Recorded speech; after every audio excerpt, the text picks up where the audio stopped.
नमस्ते मेरे प्यारे दोस्तों, हम लोग बिहार एसएससी इंटर लेवल के लिए मार्केट के सभी महत्वपूर्ण पब्लिकेशन के सेटों का स्टडी कर रहे हैं। आज हम लोग प्लेटफॉर्म वॉल्यूम 2 का सेट नंबर 15 का डिस्कशन करेंगे। न संघर्ष न तकलीफ तो खाक मचा है जीने में, बड़े बड़े तूफान थम जाते हैं जब आग लगी हो सीने में। तो चलिए शुरू करते हैं। आज का पहला क्वेश्चन है, चीन में आयोजित वर्ल्ड यूनिवर्सिटी गेम्स 2023 पदक तालिका में भारत कौन सा स्थान पर रहा है? तो भारत रहा है 7वें स्थान पर, है ना। चीन में आयोजित वर्ल्ड यूनिवर्सिटी गेम्स 2023 में पदक तालिका में भारत का स्थान कौन सा रहा है? 7वां स्थान रहा है, ठीक है। और वर्ल्ड यूनिवर्सिटी गेम्स 2023 में भारतीय खिलाड़ियों ने कुल 26 पदक जीता था, ठीक है। ये भी याद रखना है, कुल 26 पदक जीता था, जिसमें कि 11 स्वर्ण पदक है, 5 रजत पदक है और 10 कांस्य पदक है। टोटल 26 पदक भारतीय खिलाड़ियों ने जीता था, ठीक है। कुछ महत्वपूर्ण खेल है जिसका बारे में आपको जानना और याद रखना जरूरी है, जैसे कि खेलो इंडिया यूनिवर्सिटी गेम्स 2023 कहाँ हुआ था? तो खेलो India university games 2023 Uttar Pradesh में हुआ था। और खेलो इंडिया यूनिवर्सिटी गेम्स 2024 कहाँ होगा? तो ये असम के गुवाहाटी में होगा, ठीक है। तो याद रखना है, करंट अफेयर में खेलो इंडिया यूनिवर्सिटी गेम्स 2024 कहाँ होगा? तो असम के गुवाहाटी में, ठीक है। और कुछ और भी आपको याद रखना है जो कि निश्चित रूप से एग्जाम में पूछा जाता है। बड़े बड़े खेल जो होते हैं जैसे फीफा वर्ल्ड कप, राष्ट्रमंडल, ओलंपिक, ये सब खेल पिछला कहाँ हुआ था और आगे कहाँ होगा, ये आपको हमेशा याद रखना है, ठीक है। तो जैसे फीफा वर्ल्ड कप 2022 कहाँ हुआ था? तो कतर में हुआ था, है ना। फीफा वर्ल्ड कप 2022 कतर में हुआ था। 2026 अमेरिका, मेक्सिको और कनाडा में होगा। और राष्ट्रमंडल खेल 2022 कहाँ हुआ था? इंग्लैंड के बर्मिंघम में हुआ था। और 2026 में ऑस्ट्रेलिया में होना प्रस्तावित है, ठीक है, याद रखना है। और ओलंपिक 2020 जो कि 2021 में हुआ था, ये कहाँ हुआ था? जापान की राजधानी टोक्यो में हुआ था। और ओलंपिक 2024 कहाँ होगा? तो पेरिस में होगा, ठीक है। ओलंपिक 2024 कहाँ होगा? तो पेरिस में होगा, ये ध्यान रखना है। अच्छा, ओलंपिक जो 2020 और 24 वाला है वो ग्रीष्मकालीन ओलंपिक है। और ओलंपिक 2022 और 26 वाला जो है वो शीतकालीन ओलंपिक है। यानी कि शीतकालीन ओलंपिक 2022 जो है ये कहाँ हुआ था? तो बीजिंग में हुआ था। और शीतकालीन ओलंपिक 2026 कहाँ होगा? तो ये इटली में होगा, ये याद रखना है। नेक्स्ट है, निम्नलिखित में से वर्तमान में विश्व बैंक के मुख्य अर्थशास्त्री है। तो विश्व बैंक के मुख्य जो अर्थशास्त्री है वो कौन है? इंदरमित गिल, है ना, इंदरमित गिल है, ठीक है। इससे ज़्यादा इंपॉर्टेंट आपको याद रखना है, विश्व बैंक का वर्तमान अध्यक्ष कौन है? तो वर्तमान अध्यक्ष है अजय बंगा है, ठीक है, याद रखना है। अच्छा, विश्व बैंक की स्थापना कब हुआ था? विश्व बैंक और IMF ये दोनों की स्थापना 1944 में हुआ था। और क्वेश्चन ये भी पूछा जाता है कि किस सम्मेलन के तहत हुआ था? तो ब्रेटन वुड्स सम्मेलन के तहत विश्व बैंक और IMF की स्थापना हुआ था। और ये दोनों का मुख्यालय कहाँ है? वाशिंगटन DC है ना। विश्व बैंक और IMF का मुख्यालय वाशिंगटन DC है।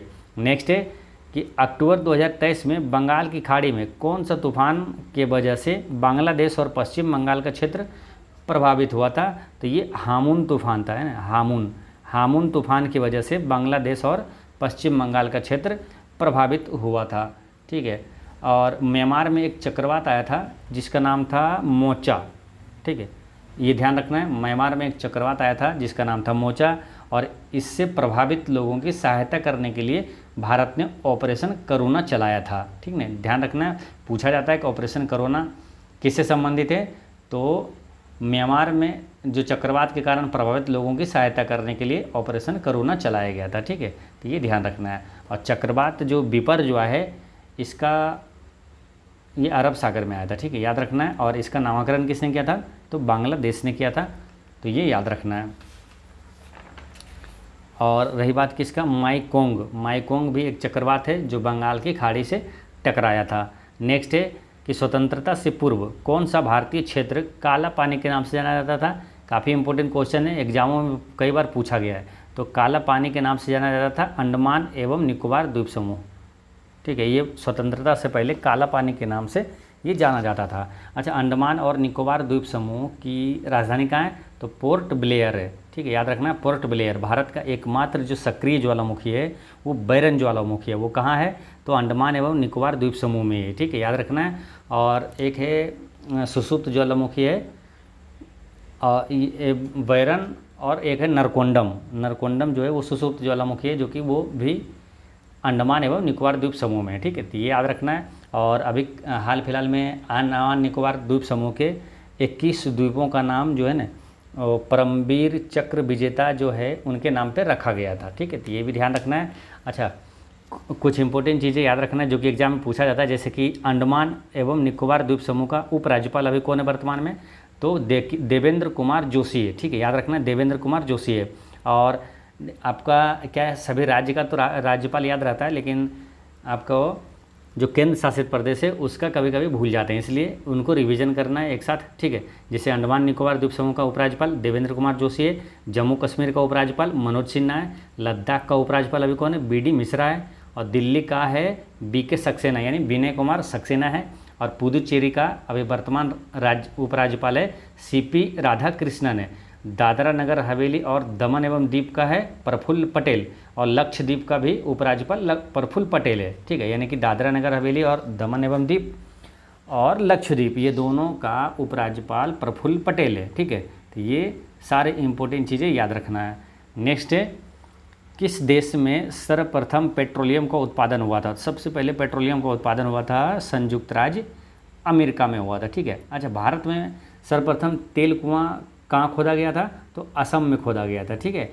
ये क्वेश्चन कई बार आया एग्जाम में कि भारत का सबसे पुराना तेल शोधन कारखाना कहाँ है, तो वो असम के डिगबोई में है, ठीक है। याद कैसे रखना है, देखिए जब क्या है अंग्रेज जब आया था तो जब जा रहा था ना एक जगह से, तो वहाँ पर क्या है एक जैसे कि हाथी बैठा हुआ था, तो उसका जो बॉडी है वो पूरा तेलीय था, तो अंग्रेज को लगा था कि इसमें यहाँ इसका बॉडी तेलीय कैसे हो गया, तो उसको थोड़ा सा ध्यान करके देखा तो लगा कि यहाँ से तेल यहाँ पर है, तो एक लड़के को बोला अंग्रेज कि डिग बॉय, डिग मतलब होता है खोदना, बॉय मतलब लड़का, तो डिग बॉय किया था, तो वहीं से नाम रखा गया था डिग बॉय, ठीक है। और वहाँ पर तेल निकला था वहाँ पर, इसलिए वहाँ नाम रख दिया था डिगबोई। तो असम के डिगबोई में भारत का सबसे पुराना तेल शोधन कारखाना है।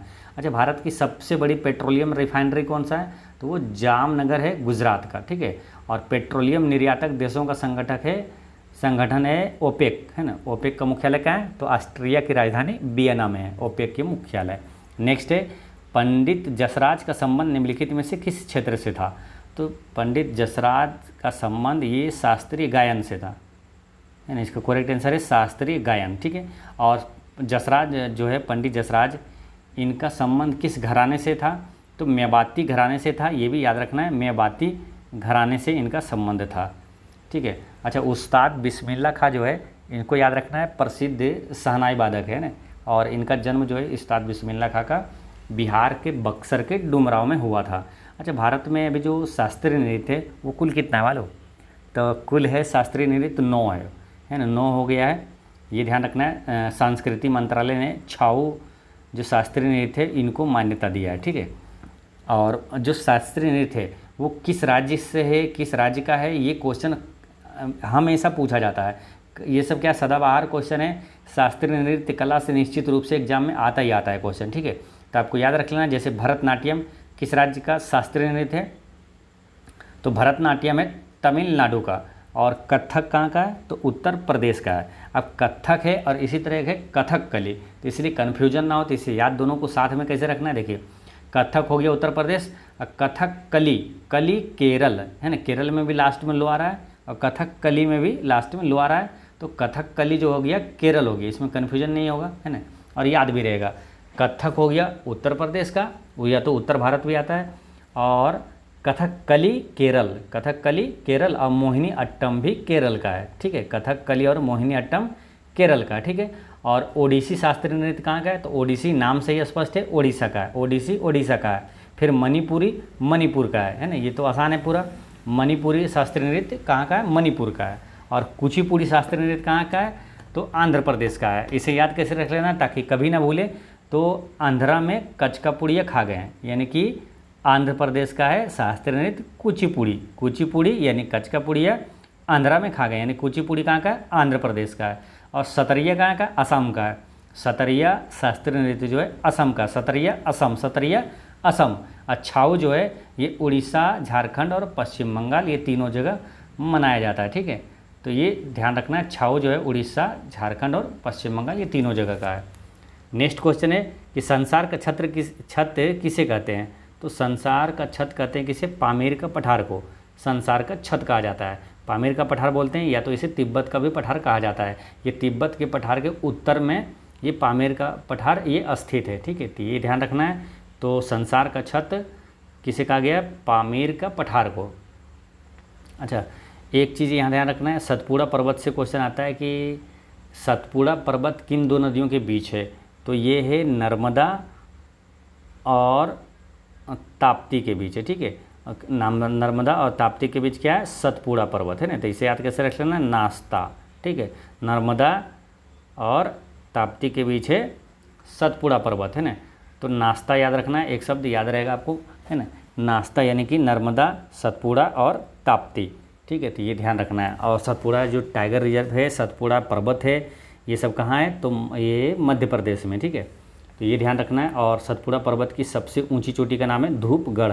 अच्छा, भारत का सबसे प्राचीन जो पर्वत है वो कौन सा है? तो वो अरावली पर्वत है ना, सबसे प्राचीन पर्वत अरावली पर्वत है, और इसकी ऊंची चोटी है गुरु शिखर। ये क्वेश्चन पूछा जाता है, तो इसलिए इसे याद कैसे रखना है? देखिए, भारत का सबसे प्राचीन पर्वत हो गया अरावली, और अरावली पर्वत का सबसे ऊंची चोटी हो गया गुरु शिखर। तो देखिए, सबसे प्राचीन पर्वत है अरावली, यानी कि प्राचीन जो होता है वो गुरु समान होता है ना, गुरु जैसा होता है, तो यानी कि अरावली पर्वत सबसे प्राचीन है, तो इसका सबसे ऊंची चोटी गुरु शिखर है, और ये है कहाँ? राजस्थान में है। नेक्स्ट है कि मोंटेसरी शिक्षा की बुनियादी अवधारणा क्या है? तो मोंटेसरी शिक्षा की बुनियादी अवधारणा है प्रयोग के माध्यम से स्वयं खोज करना। मोंटेसरी शिक्षा का मतलब होता है प्रयोग के माध्यम से स्वयं खोज करना। अब रही बात, मोंटेसरी शिक्षा जो है ये कितने वर्ष तक के बच्चों को दिया जाता है? तो 2 से 6 वर्ष के बच्चों के लिए ये उपयुक्त है, ठीक है। अच्छा, भारत में शिक्षा का अधिकार अधिनियम कब लागू हुआ है ना? राइट टू एजुकेशन एक्ट ये लागू कब हुआ था? तो भारत में ये 2010 में लागू हुआ था, ठीक है।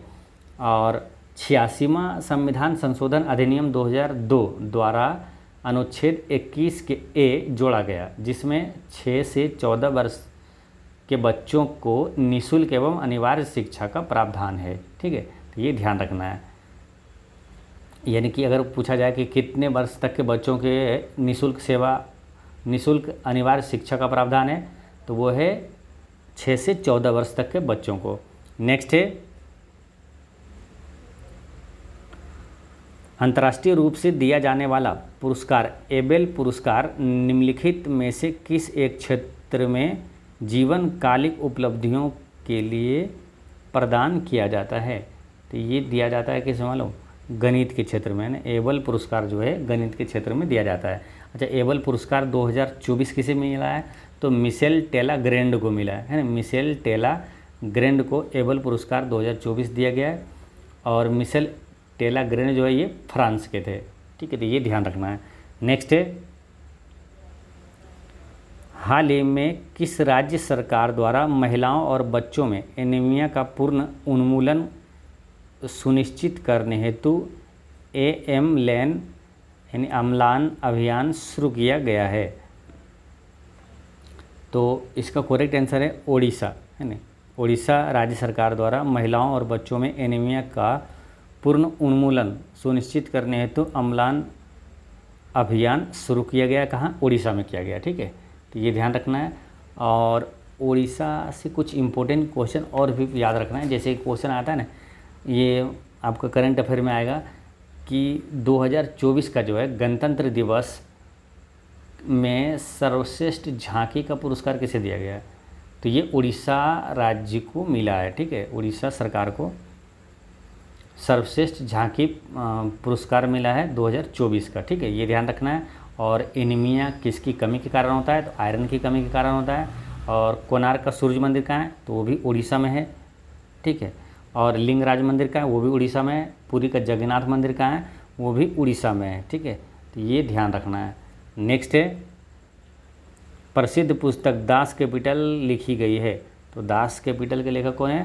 तो ये कार्ल मार्क्स ही है, ठीक है, दास कैपिटल के लेखक कौन है? कार्ल मार्क्स है। और अमर्त्य सेन की कुछ पुस्तक याद रखना है, जैसे कि डेवलपमेंट एज फ्रीडम के लेखक कौन है? अमर्त्य सेन है। और होम इन द वर्ल्ड, इसके लेखक होम इन द वर्ल्ड के लेखक कौन हो गया? अमर्त्य सेन हो गया, ठीक है। अच्छा, सत्य, महात्मा गांधी के कुछ पुस्तकें याद रखना है, जैसे सत्य के साथ मेरे प्रयोग, हिंद स्वराज, मेरे सपनों का भारत, ये सब के लेखक कौन है? गांधी जी है ना। यंग इंडिया और इंडियन ओपिनियन, ये सभी का जो है संपादक कौन है? तो ये गांधी जी है। ठीक है, तो ये ध्यान रखना है। नेक्स्ट क्वेश्चन है क्वेश्चन नंबर 12।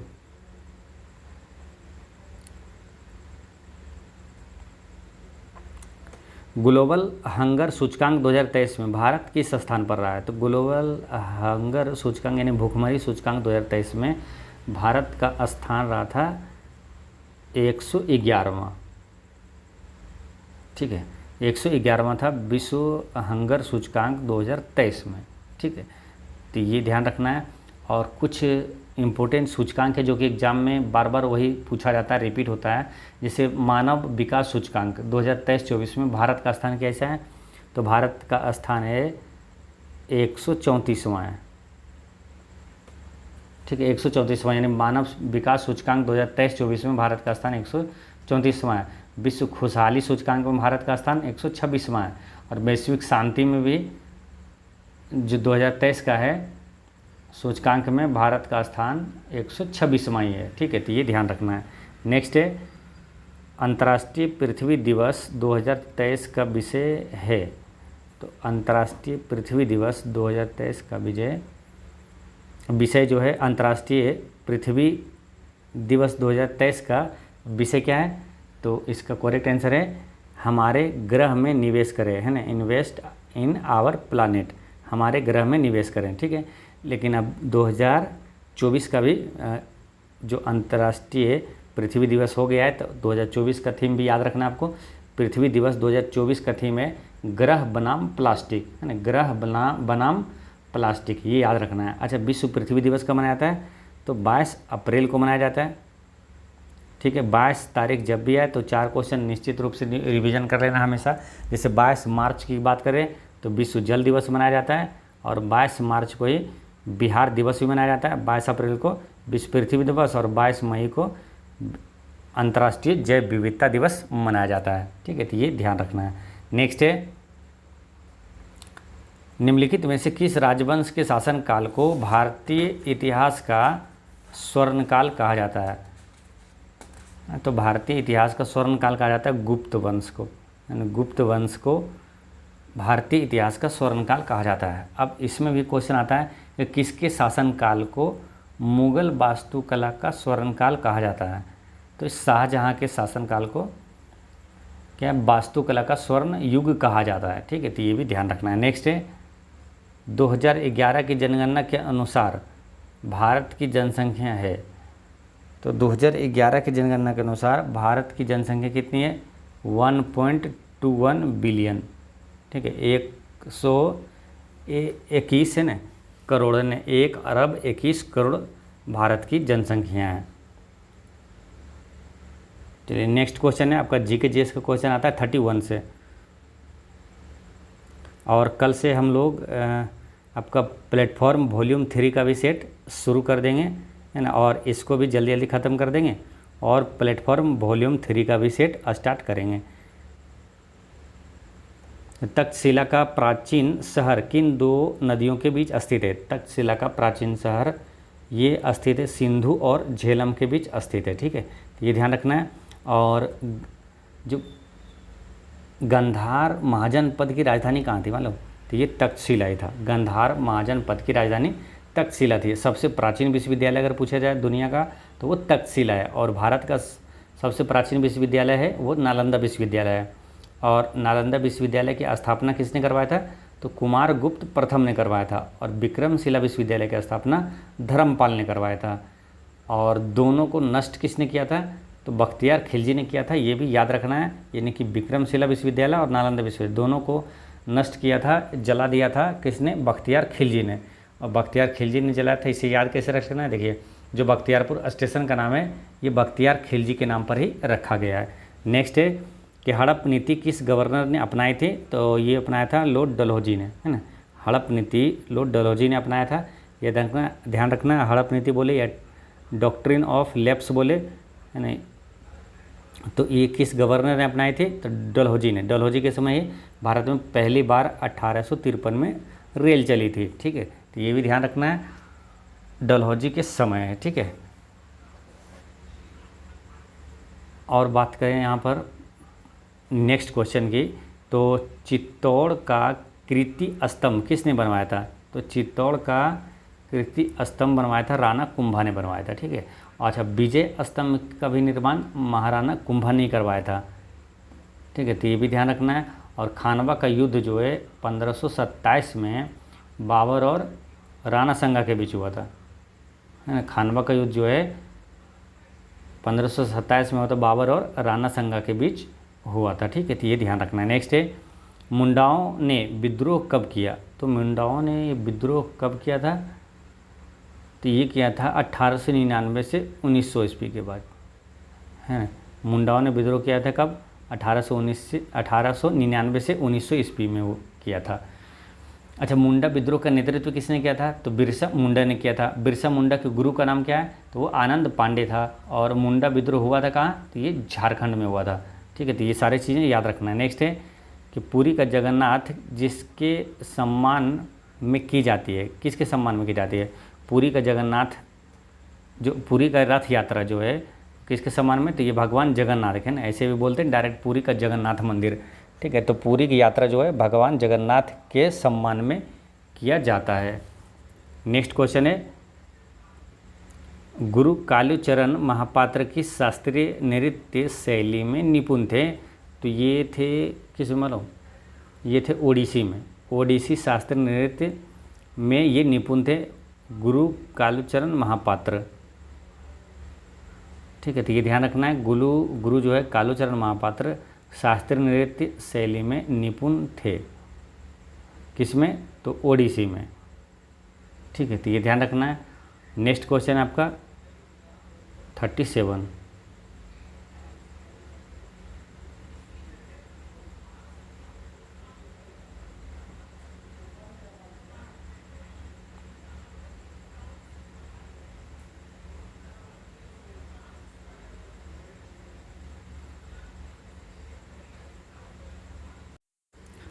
क्वेश्चन 37 में क्या है कि भारत में पहली बार उक्त में से कोई नहीं, नोटा यानी कि नन ऑफ दिस एबव कब लागू किया गया था? तो ये भारत में नोटा का जो लागू किया गया था ये पहली बार लागू हुआ था 2013 ईस्वी में। ठीक है, तो ये याद रखना है।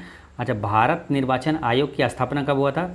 25 जनवरी 1950 को हुआ था ना। भारत निर्वाचन आयोग की स्थापना 25 जनवरी 1950 को हुआ था। और इसी 25 जनवरी से क्वेश्चन आता है कि राष्ट्रीय मतदाता दिवस कब मनाया जाता है? तो 25 जनवरी को मनाया जाता है।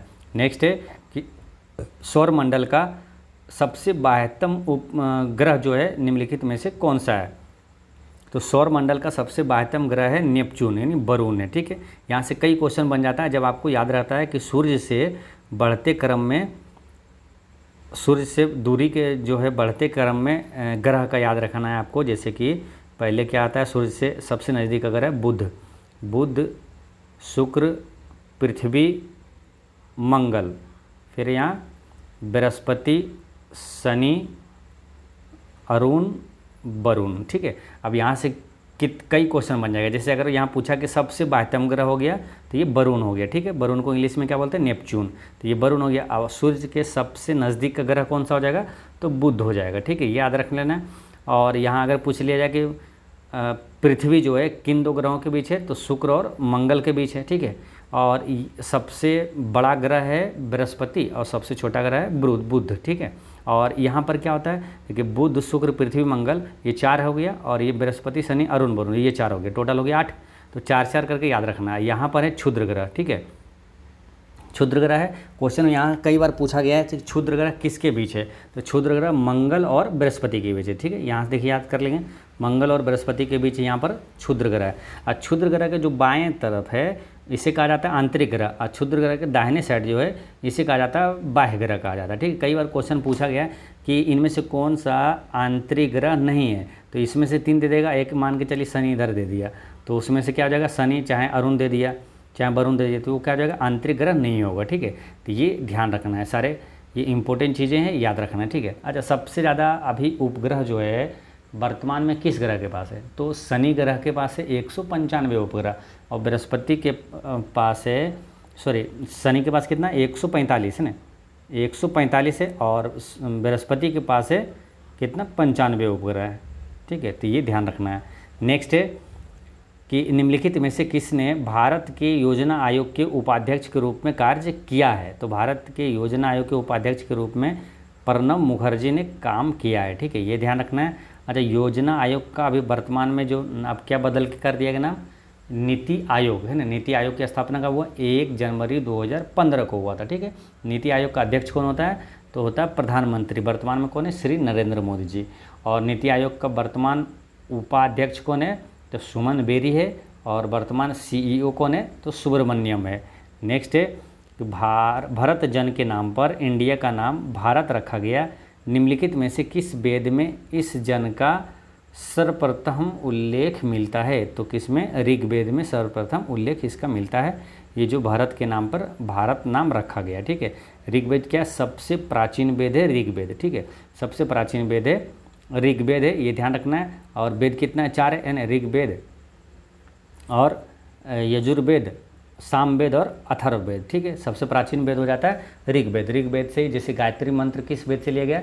तो ऋग्वेद से लिया गया है। ठीक है, और होता है ना कि एक क्वेश्चन आता है यज्ञ का उल्लेख किस वेद में है? तो यजुर्वेद में है। और संगीत का वर्णन जो है किस में है? तो सामवेद में है। और जादू टोना का वर्णन किस में है? तो अथर्ववेद में है। ठीक है, तो ये सारी चीज़ें ध्यान रखना है। नेक्स्ट है कि मुस्लिम लीग के लाहौर अधिवेशन 1940 की अध्यक्षता किसने की थी? तो इसकी अध्यक्षता किसने किया था? मोहम्मद अली जिन्ना ने किया था। पहली बार अलग पाकिस्तान की जो मांग किया गया था तो 1940 में ही किया था। ये मुस्लिम लीग के लाहौर अधिवेशन में ही किया था। ठीक है, जिसका नेतृत्व किसने किया था? मोहम्मद अली जिन्ना ने किया था। ठीक है, तो ये ध्यान रखना है। अच्छा, पाकिस्तान शब्द सबसे पहले किसने दिया था? तो चौधरी रहमत अली ने दिया था। नेक्स्ट है कि रैयतवाड़ी व्यवस्था प्रारंभ किसने किया था? तो ये प्रारंभ किया था किसने? टॉमस मुनरो ने किया था ना। इसका आंसर है टॉमस मुनरो। यहाँ पर 3 क्वेश्चन याद रखना है। एक तो रैयतवाड़ी हो गया, और एक याद रखना है स्थानीय स्वशासन के जनक कौन है? तो लॉर्ड रिपन है। एक होता है अस्थाई बंदोबस्त का जनक किसे कहा जाता है? तो कॉर्नवालिस को कहा जाता है। देखिए, स्थानीय स्वशासन जो है वो रिपन है, और अस्थाई बंदोबस्त बालिस अस्थाई बंदोबस्त का जनक किसे कहा जाता है? कॉर्नवालिस को कहा जाता है। नेक्स्ट है कि भारत में स्थानीय स्वायत्त शासी यानी कि स्थानीय स्वशासन ये जो 1882 में सशक्त की गई थी, ये किसके द्वारा शुरू किया गया? तो लॉर्ड रिपन के द्वारा, है ना। स्थानीय स्वशासन जो है लॉर्ड रिपन के द्वारा, अस्थाई बंदोबस्त जो है कॉर्नवालिस के द्वारा, रैयतवाड़ी जो है टॉमस मुनरो के द्वारा। नेक्स्ट है किस सिख गुरु को अकबर ने 500 बीघा जमीन दी थी? तो किस सिख गुरु को? तो ये दिया था गुरु रामदास को ना। गुरु रामदास को अकबर ने 500 बीघा जमीन दान में दिया था। नेक्स्ट है कि कपास की कृषि के लिए कौन सी मृदा सर्वाधिक उपयुक्त मानी जाती है? तो कपास की खेती के लिए काली मिट्टी जो है सर्वाधिक उपयुक्त मानी जाती है। सर्वाधिक उपयुक्त होता है काली मिट्टी। ठीक है, इसे काली कपासी मिट्टी भी कहा जाता है। ठीक है, और एक क्वेश्चन आता है कि चाय और कॉफ़ी के लिए जो है वो उपयुक्त मिट्टी कौन सा है? तो लेटराइट मिट्टी है। और काजू के उत्पादन के लिए सबसे उपयुक्त मिट्टी है लाल लेटराइट मिट्टी है। और भारत में सबसे ज़्यादा क्षेत्रफल में कौन सी मिट्टी पाई जाती है? तो जलोढ़ मिट्टी पाई जाती है। और भारत की सबसे उपजाऊ मिट्टी कौन सा है? तो वो भी जलोढ़ मिट्टी है। तो ये सारे इंपॉर्टेंट चीज़ें याद रखना है। नेक्स्ट क्वेश्चन आपका आता है 61 से। संविधान का 52वां संशोधन संबंधित है। काफ़ी इंपॉर्टेंट क्वेश्चन है, मतलब हर एक एग्जाम में पूछा गया ये क्वेश्चन। ये दल बदल से संबंधित, कभी अनुच्छेद पूछेगा, कभी जो संविधान संशोधन कौन सा था, कभी किस ईस्वी में लागू ये संशोधन हुआ। तो ये सारे क्वेश्चन इससे पूछा जाता है। तो जो 52वां संविधान संशोधन है, याद रखना है 52वां संविधान संशोधन जो है 1985 का है।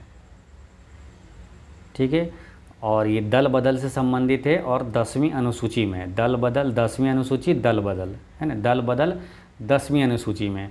ठीक है, तो ये ध्यान रखना है। इसका आंसर क्या हो जाएगा? दल बदल से संबंधित है। 52वां संविधान संशोधन 1985 10वीं अनुसूची का संबंध ये दल बदल से है। नेक्स्ट है भारत में संसद की लोक लेखा समिति के अध्यक्ष की नियुक्ति की जाती है। तो ये लोकसभा के अध्यक्ष के द्वारा किया जाता है। ठीक है, भारत में संसद की लोक लेखा समिति के अध्यक्ष की नियुक्ति किसके द्वारा? लोकसभा अध्यक्ष के द्वारा किया जाता है। वर्तमान में लोकसभा अध्यक्ष कौन बना है? तो दोबारा फिर बने हैं कौन? ओम बिड़ला नया बने हैं। ओम बिड़ला लोकसभा के अध्यक्ष चुना गया है। ठीक है, तो ये ध्यान रखना है। नेक्स्ट है, सर्व शिक्षा अभियान निम्नलिखित में से किस आयु वर्ग के लिए है? तो सर्व शिक्षा अभियान कितना है? 6 से 14 वर्ष तक की आयु के बच्चों के लिए है। ठीक है, तो ये याद रखना है। इसका करेक्ट आंसर हो गया ऑप्शन नंबर डी। नेक्स्ट है, चीन का राष्ट्रपिता किसे कहा जाता है? तो चीन का राष्ट्रपिता डॉक्टर सन यात सेन को कहा जाता है ना। ड्रैगन का देश किसे कहा जाता है? चीन को कहा जाता है। ठीक है, तो ये ध्यान रखना है। और चीन का राष्ट्रपिता सन यात सेन को कहा जाता है। नेक्स्ट है, बांग्लादेश को किस देश से स्वतंत्रता मिली? तो ये मिला पाकिस्तान से। बांग्लादेश को पाकिस्तान से स्वतंत्रता मिली है। लेकिन बांग्लादेश को एक आज़ाद देश के रूप में मान्यता सबसे पहले किसने दिया था? तो भारत ने दिया था, दूसरा भूटान ने दिया था। नेक्स्ट है कि संगम साहित्य का संबंध प्राचीन और मध्यकालीन भारत के निम्नलिखित में से किस भाग से है? तो संगम साहित्य का संबंध जो है ये है दक्षिण भारत से, है ना। दक्षिण भारत भाग से ये संबंधित है। नेक्स्ट है कि बौद्ध ग्रंथ ललित विस्तार में कितनी किताबी लिपियों का उल्लेख है? तो बौद्ध ग्रंथ ललित विस्तार में कितनी किताबी लिपियों का उल्लेख है? तो इसमें 64 किताबी लिपियों का उल्लेख है। नेक्स्ट क्वेश्चन है, धारणीय विकास भावी पीढ़ियों के अपनी आवश्यकताओं को पूरा करने के सामर्थ्य से समझौता किए बगैर वर्तमान की आवश्यकताओं को पूरा करता है। इस परिप्रेक्ष्य में धारणीय विकास का सिद्धांत निम्नलिखित में से किस एक सिद्धांत के साथ स्वाभाविक रूप से जुड़ा हुआ है? तो इसका करेक्ट आंसर है ये धारण क्षमता, है ना। धारण क्षमता इसका करेक्ट आंसर है। नेक्स्ट है, निम्नलिखित घटनाओं पर ध्यान दें और इसका कालानुक्रम में व्यवस्थित करें। तो कालानुक्रम में व्यवस्थित करने के लिए इसका स्पीड जानना अत्यंत आवश्यक है। जैसे गरीबी हटाओ का नारा कब दिया गया था? तो गरीबी हटाओ का नारा 1971 में हुआ था ये। ठीक है, तो 5वीं पंचवर्षीय योजना में ये गरीबी हटाओ का नारा दिया गया था। बैंकों का राष्ट्रीयकरण कब हुआ था? तो 1969 में हुआ था। ठीक है, और हरित क्रांति शुरू हुआ था 1966 से 67। ठीक है, तो ये ध्यान रखना है। तो पहले क्या हो जाएगा? 1966 से 67 हो जाएगा, यानी 3 वाला होगा। पहले 3 हो जाएगा, उसके बाद 2, उसके बाद 1। तो इसका आंसर हो गया ऑप्शन नंबर बी, इसका करेक्ट आंसर है। ठीक है, अच्छा बैंकों का राष्ट्रीयकरण पहली बार कब हुआ था? तो ये भी कई बार क्वेश्चन पूछा गया। तो 1969 में हुआ था। ठीक है, और 1969 में जो हुआ था, कितने बैंकों का राष्ट्रीयकरण हुआ था? तो 14 बैंकों का राष्ट्रीयकरण हुआ था। नेक्स्ट है, भारतीय संविधान का निम्न में से कौन सा अनुच्छेद यह प्रावधान करता है कि राज्य ग्राम पंचायतों के गठन के संबंध में उचित कदम उठाएगा?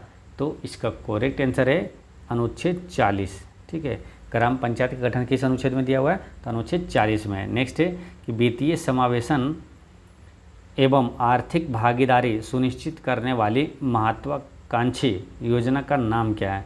यानी कि वित्तीय समावेशन एवं आर्थिक भागीदारी सुनिश्चित करने वाली योजना का नाम क्या है? तो वो है कौन सा? प्रधानमंत्री जनधन योजना। ठीक है, प्रधानमंत्री जनधन योजना की शुरुआत कब हुआ था? 28 अगस्त 2014 में हुआ था।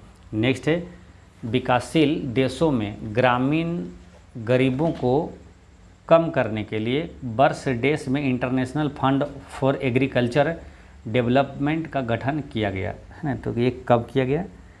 तो इसका करेक्ट आंसर है 1977 में। ठीक है, विकासशील देशों में ग्रामीण गरीबों को कम करने के लिए वर्ष 1977 में international fund for agriculture development का गठन किया गया था। नेक्स्ट है कि हिमालय पर्वतमाला को किस में विभाजित किया गया है? तो हिमालय पर्वतमाला को ये विभाजित किया गया है हिमाचल, हिमाद्री और शिवालिक में। हिमाचल, हिमाद्री और शिवालिक में। नेक्स्ट है कि परिचकली इनमें से किस प्रदेश का लोकप्रिय लोक नृत्य है? तो इसका करेक्ट आंसर लक्षद्वीप का, है ना। परिचकली किसका है? किस प्रदेश का लोकप्रिय नृत्य है? तो लक्षद्वीप का है। ठीक है, परिकली है लक्षद्वीप का। ठीक है, तो ये ध्यान रखना है। नेक्स्ट है कि राष्ट्रीय मानवाधिकार आयोग का अध्यक्ष कौन होता है? तो ये होता है भारत के सेवानिवृत्त उच्चतम न्यायालय के मुख्य न्यायाधीश या अन्य न्यायाधीश। ठीक है, तो ये ध्यान रखना है।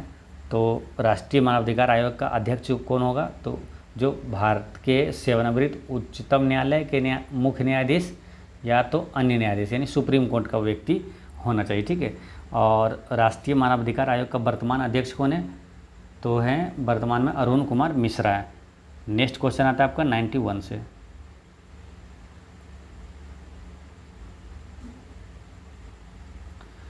प्रसिद्ध जूलू जनजाति किस देश से संबंधित है? तो प्रसिद्ध जूलू जनजाति है ये दक्षिण अफ्रीका से संबंधित है। ठीक है, और प्रसिद्ध है जूलू जनजाति किस देश से संबंधित है? तो ये हो गया दक्षिण अफ्रीका से। अच्छा, कुछ जनजाति पूछा जाता है, जैसे कि आपसे पूछा जाएगा बुशमैन जनजाति है कहाँ का है? तो अफ्रीका महादेश का है। रेड इंडियन कहाँ का है? तो अमेरिका का है। सियामांग कहाँ का है? तो सियामांग जो है ये जनजाति ये एशिया का है। ठीक है, और माओरी जनजाति जो है न्यूजीलैंड का है ना। माओरी जनजाति कहाँ का? न्यूजीलैंड का है। नेक्स्ट है कि इंद्रावती बाघ रिजर्व कहाँ स्थित है? तो इंद्रावती बाघ रिजर्व ये स्थित है छत्तीसगढ़ में।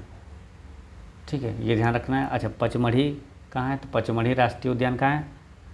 तो ये है मध्य प्रदेश में। नागौरहोल कहाँ है? कर्नाटक में। और नागौरहोल कहाँ हो गया? नागरहोल राष्ट्रीय उद्यान या तो बांदीपुर राष्ट्रीय उद्यान ये कर्नाटक में है। और झारखंड का हो गया कौन सा? तो बेतबा राष्ट्रीय उद्यान, बेतला है ना, बेतला राष्ट्रीय उद्यान एक झारखंड में है, बेतला राष्ट्रीय उद्यान झारखंड में। नेक्स्ट है कि राष्ट्रीय हरित न्यायाधिकरण की स्थापना हुई। तो राष्ट्रीय हरित न्यायाधिकरण की स्थापना कब हुई थी? 2010 में हुआ था। ठीक है, शिक्षा का अधिकार अधिनियम भी कब लागू हुआ? 2010 में हुआ था। अच्छा, ओपेक का अब नेक्स्ट क्वेश्चन है कि ओपेक का सदस्य नहीं है तो अफ्रीका का वो कौन सा देश जो ओपेक का सदस्य देश नहीं है? तो इसका करेक्ट आंसर है दक्षिण अफ्रीका, जो ओपेक का सदस्य देश नहीं है। देखिए, ओपेक का सदस्य देश जो है उसको ध्यान एक बार से सुन लीजिए, है ना। क्वेश्चन यहाँ से पूछा जाता है, जैसे कि अल्जीरिया, अंगोला, कांगो, गिनी, गैबोन। फिर समझिए, अल्जीरिया, अंगोला, कांगो, गिनी, गैबोन। फिर Iran, Iraq, Kuwait, Libya, Nigeria, है ना। फिर है सऊदी अरब, संयुक्त अरब अमीरात और वेनेजुएला। ठीक है, तो ये सारे देश हैं जो कि ओपेक का सदस्य है। नेक्स्ट है कि आधुनिक भारत का सबसे बड़ा नाटककार कौन है? तो आधुनिक भारत का सबसे बड़ा नाटककार है जयशंकर प्रसाद है। ठीक है, जयशंकर प्रसाद है। और कामायनी पुस्तक के लेखक कौन है? तो वो भी जयशंकर प्रकाश ही है। आधुनिक मीरा किसे कहा जाता है? तो महादेवी वर्मा को कहा जाता है। ठीक है, नेक्स्ट है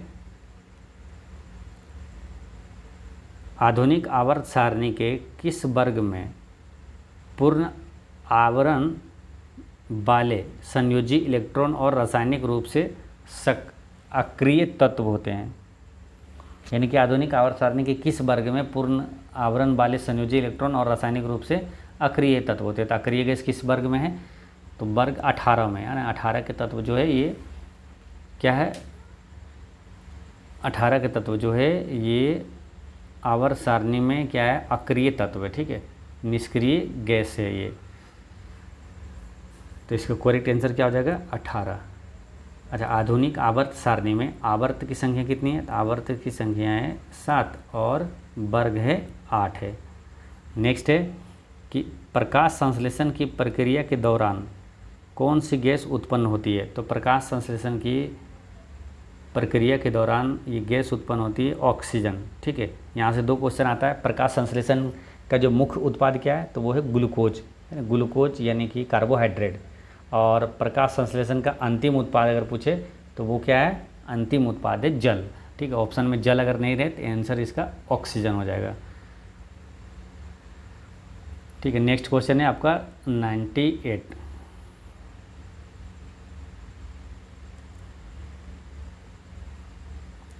वायु के कांच के आयताकार स्लैब पर आपतित किसी प्रकार किसी प्रकाश किरण का गमन पथ से 4 विद्यार्थियों ABCD ने चित्र में दर्शाए अनुसार आरेखित किया है, इनमें से कौन सा सही है।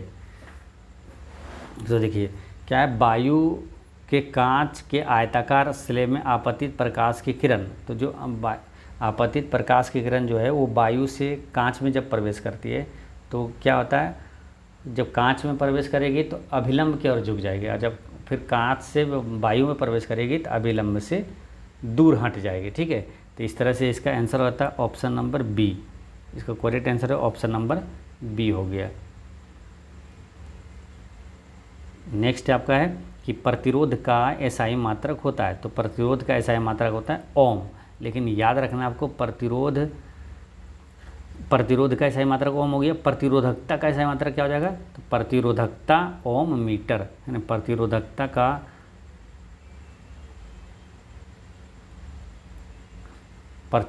का एसआई मात्रक होता है ओम मीटर, प्रतिरोध का ओम होता है। ठीक है, तो ये ध्यान रखना है। नेक्स्ट है केब रोग का दूसरा नाम है, तो केब रोग का दूसरा नाम क्या है, रेटिकुलो एंडोथीलियोसिस,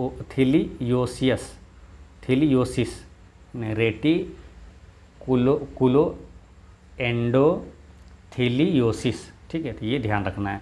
नेक्स्ट क्वेश्चन है कि बेकिंग पाउडर में पाए जाने वाले तत्वों के नाम बताइए, तो बेकिंग पाउडर में पाए जाने वाला तत्व जो है उसमें नाम बताना है, तो वो है सोडियम, हाइड्रोजन, कार्बन और सिलिकॉन है। ठीक है, तो बेकिंग पाउडर में पाए जाने वाले, जैसे कि बेकिंग पाउडर का सूत्र क्या होता है, NaHCO3। ठीक है, बेकिंग पाउडर हो गया। और एक धोबन सोडा। ठीक है, और बेकिंग पाउडर को ही खाने वाला सोडा कहा जाता है। धोबन सोडा हो जाता है सोडियम कार्बोनेट है ना, सोडियम Na2CO3 10H2O है ना, सोडियम कार्बोनेट। नेक्स्ट है निम्नलिखित में से किस स्थिति में कोई अवतल दर्पण बिंब से बड़ा वास्तविक प्रतिबिंब बना सकता है, तो वो है जब बिंब दर्पण के फोकस और वक्रता केंद्र के बीच में हो। नेक्स्ट है कि फूलों के अंडाशय के अंदर छोटे मनके जैसी संरचनाओं को कहा जाता है। फूलों के अंडाशय के अंदर छोटे मनके जैसी संरचनाओं को कहा जाता है, तो क्या कहा जाता है, बीजांडु कहा जाता है ना, बीजांड या बीजांडु कहा जाता है। नेक्स्ट है कि निम्नलिखित में से कौन सा उपकरण विद्युत चुम्बकीय प्रेरण की घटना पर आधारित है, तो विद्युत चुम्बकीय प्रेरण की घटना पर आधारित है जनरेटर। नेक्स्ट है डीऑक्सी राइबोज एवं राइबोज दोनों शर्कराएं हैं, जिस वर्ग से संबंधित है वो कहलाता है, तो ये है पेंटोजेज है ना, पेंटोजेज वर्ग से ये संबंधित है। डीऑक्सी राइबोज एवं राइबोज दोनों शर्कराएं हैं, और किस वर्ग से संबंधित है, पेंटोजेज वर्ग से ये संबंधित है। नेक्स्ट क्वेश्चन आता है आपका 121,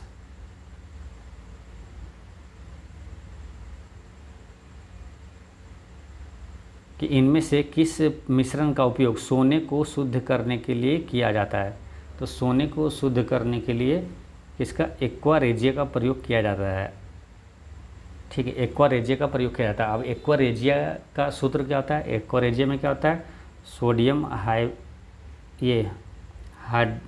हाइड्रोजन जो है क्लोराइड होता है।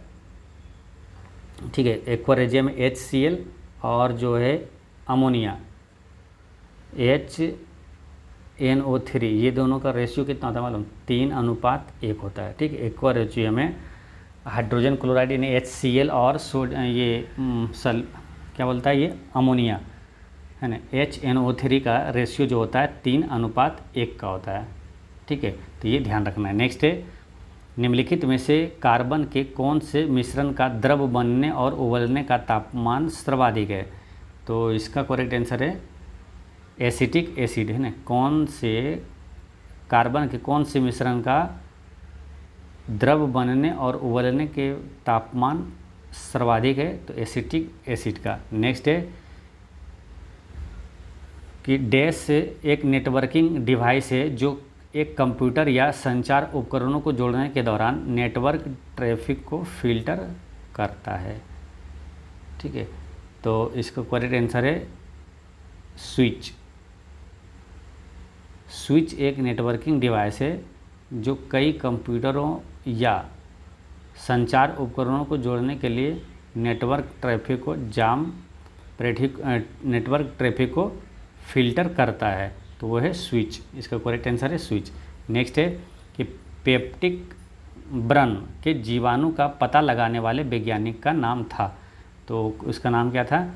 रॉबिन वॉरेन और बेरी मार्शल, है ना। ए और बी दोनों इसका करेक्ट आंसर है ना। पेप्टिक ब्रन के जीवाणु का पता लगाने के लिए वैज्ञानिक का नाम क्या था? रॉबिन वॉरेन और बेरी मार्शल। नेक्स्ट है वह क्षेत्र जहाँ स्रोत से आने वाला दूसरा प्रकाश अवरुद्ध हो जाता है वो क्या कहलाता है? तो वो कहलाता है प्रकाशछाया, यानी अम्ब्रा, है ना। प्रकाशछाया कहलाता है वह क्षेत्र जहाँ स्रोत से आने वाले प्रकाश जो पूरा प्रकाश है अवरुद्ध हो जाता है, तो वो क्या कहलाता है? प्रकाशछाया कहलाता है। नेक्स्ट एक रासायनिक परिवर्तन के साथ होते हैं, तो रासायनिक परिवर्तन के साथ होते हैं ये नए प्रकार के पदार्थ का निर्माण, ये भी सही है। और निकाय के एंथैल्पी में परिवर्तन, ये भी सही है। और पदार्थ के रासायनिक गुणों में परिवर्तन, ये भी सही है। ठीक है, रासायनिक परिवर्तन के साथ ये तीनों यानी कि उपर्युक्त सभी है सही। नेक्स्ट है कि 0.02 ग्राम अणु हाइड्रोजन का एनटीपी पर आयतन होगा, तो इसका करेक्ट आंसर है ऑप्शन नंबर सी, 448 मिलीलीटर। ठीक है, और जो डेली हम लोग जो सब्जेक्ट वाइज हम लोग डेली डिस्कशन करते हैं एक्स्ट्रा फैक्ट के साथ, उसमें ये सारे जो न्यूमेरिकल वाला क्वेश्चन है उसमें पूरी डिटेल में बताया हुआ है। जो लोग नहीं देखें वो प्ले लिस्ट में जाकर जरूर देख लीजिएगा। नेक्स्ट है कि मानव शरीर में लवणों का परिवहन डैश द्वारा होता है। मानव शरीर में लवणों का परिवहन ये किसके द्वारा होता है? तो ये होता है रक्त द्वारा, है ना। रक्त द्वारा इसमें होता है। नेक्स्ट है स्वतंत्र रूप से गिरने वाली वस्तु द्वारा तय की गई दूरी किसके अनुपात में है? तो इसका करेक्ट आंसर है गिरने के समय का वर्ग के अनुपात है। गिरने के समय का वर्ग के अनुपात है। नेक्स्ट है आवृत्तियों के अवरोही क्रम में विकिरणों का सही क्रम क्या है? तो इसका करेक्ट आंसर है ऑप्शन नंबर सी, है ना। एक्स किरणें, उसके बाद अवरक्त किरणें, उसके बाद सूक्ष्म किरणें, और सबसे उधर इधर में कम है कौन? तो रेडियो तरंगें का।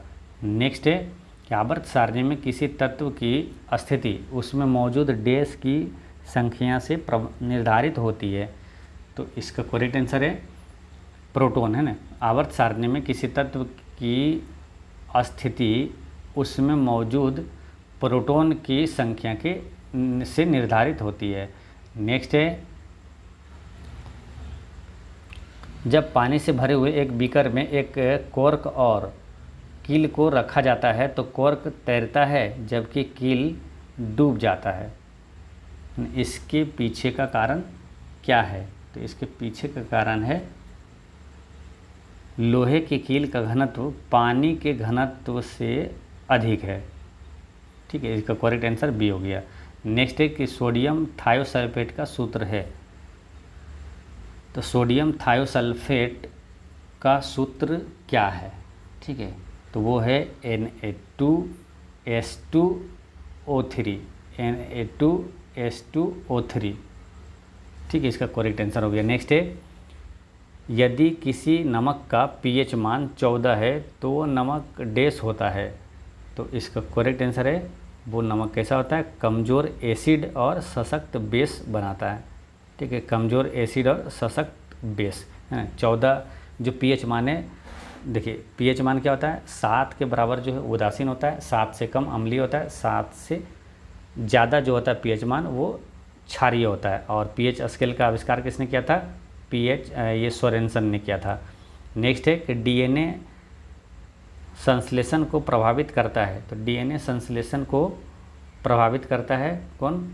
वो करता है साइटोकाइनिन, है ना। साइटोकाइनिन इसका करेक्ट आंसर है। ठीक है, तो दोस्तों इस तरह से सेट नंबर 15 का जीके, साइंस और करंट अफेयर का सभी क्वेश्चन होता है समाप्त। और पिछली वीडियो मैंने आपसे क्वेश्चन पूछा था कि सेबी का वर्तमान अध्यक्ष कौन है, तो माधवीपुरी बुच है। ठीक है, याद रखना है। और आज का क्वेश्चन है कि भारतीय दूरसंचार विनियामक प्राधिकरण, है ना, भारतीय